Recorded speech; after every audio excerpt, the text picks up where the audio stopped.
The interstellar rescue shelter on Lunar Outpost 6 smelled faintly of ionized air, disinfectant, and the nervous tremors of abandoned creatures who had traveled light years only to end up unwanted.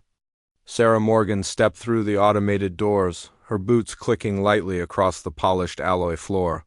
She had promised herself she'd only look. But everyone in the shelter already knew that meant she would leave with something that needed saving. She always did, Jack. Her longtime friend and fellow xenobiologist followed behind her with a sigh. Sarah, please. Last month you adopted a star fox with a plasma allergy. And now he's healthy and happy. She flashed him a victorious smile. So clearly I'm great at this. Jack rubbed his forehead. I'm not questioning your dedication, just your survival instincts. A tiny drone approached them, projecting a soothing hologram of a smiling attendant. Welcome to Interstellar Rescue, it chimed. Please follow the lights to view available companions. They entered the main habitat hall, where creatures of every color, texture, and evolutionary history observed them with timid curiosity. Some pressed their snouts against their containment fields. Others chirped or made hopeful gestures. Sarah's eyes sparkled. Jack groaned. Then they heard it. A low, guttural hiss that vibrated the walls like a tiny localized earthquake. What was that? Sarah whispered before Jack could answer. A terrified maintenance robot zipped past them at full speed. Sparks trailed behind it.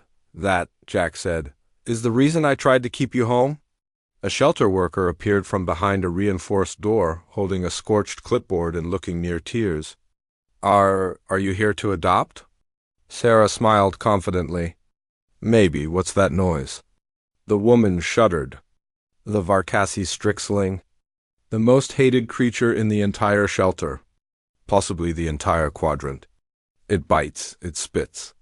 It emits low-frequency psychological attacks. It burned 3 handlers and dissolved the supervisor's desk. It's unmanageable. Sarah perked up like she'd heard the words future best friend. Jack recognized the look. Oh, no, Sarah, no, stop, think. But Sarah was already following the worker toward a heavily shielded enclosure. The reinforced door opened and the air inside thrummed with energy. The creature crouched in the center of the containment chamber, small, feline in body shape, but scaled, with bioluminescent markings pulsing like a heartbeat. Its eyes glowed like miniature supernova the moment it saw them. It hissed, the floor flickering with sparks. Jack took a step back. Absolutely not. Sarah took a step forward. The strixling's tail arched, tipped with a tiny crackling plasma bulb. The little creature looked ready to explode or eat someone or both. Sarah knelt, careful and calm. Hey, sweetheart, she whispered. The creature froze. Even the air felt like it held its breath. Sarah, Jack warned, but she reached out her hand. Jack winced, waiting for claws. Fangs, fire. Instead, unbelievably. The creature shuffled forward, its glow dimming into soft, almost shy pulses. It touched its forehead to her palm. The room's alarms powered off.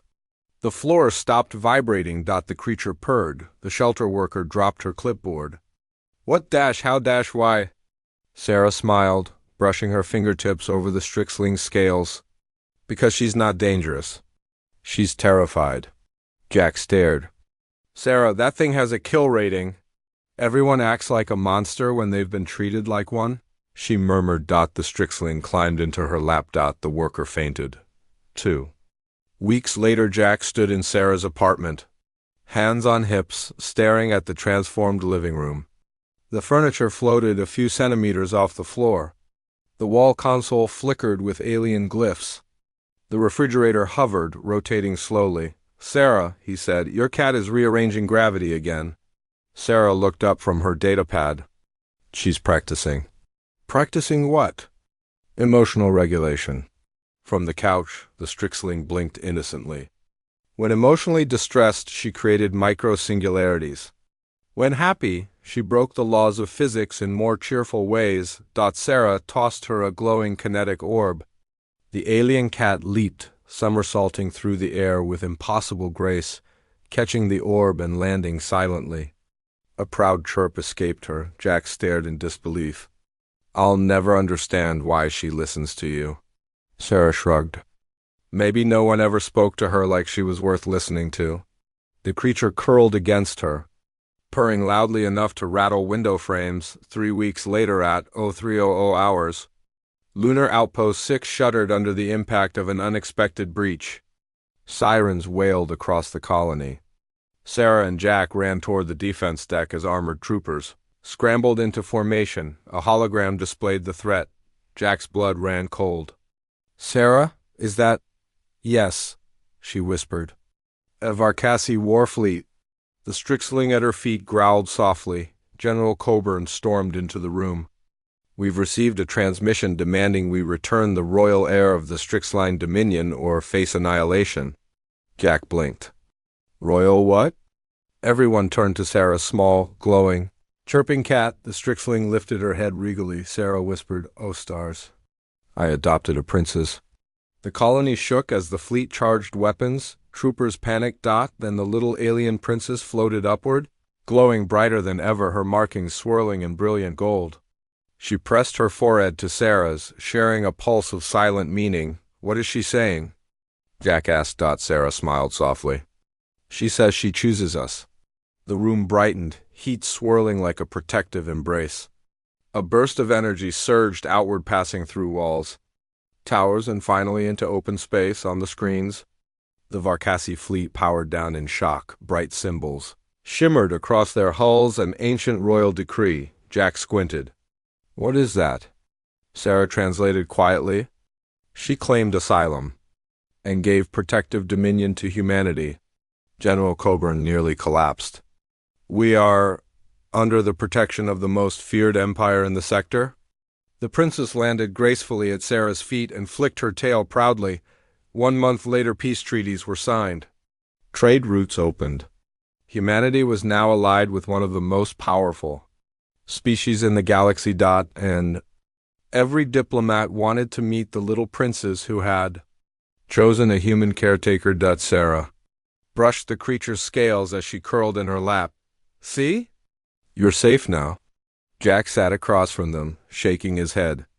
"I still can't believe it.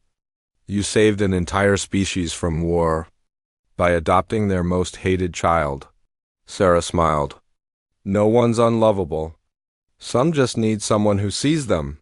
The Strixling lifted her shimmering eyes, purring long and loud, powerful enough to make the lights flicker affectionately. And in that tiny, impossible moment, the galaxy felt just a little bit better.